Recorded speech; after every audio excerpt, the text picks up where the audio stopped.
जयाम आदिवासी जंगल रखवाला रे।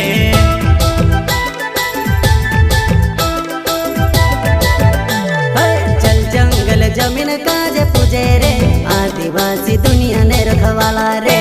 बाप देव खतरी काज पूजे रे आदिवासी सबसे निराला रे।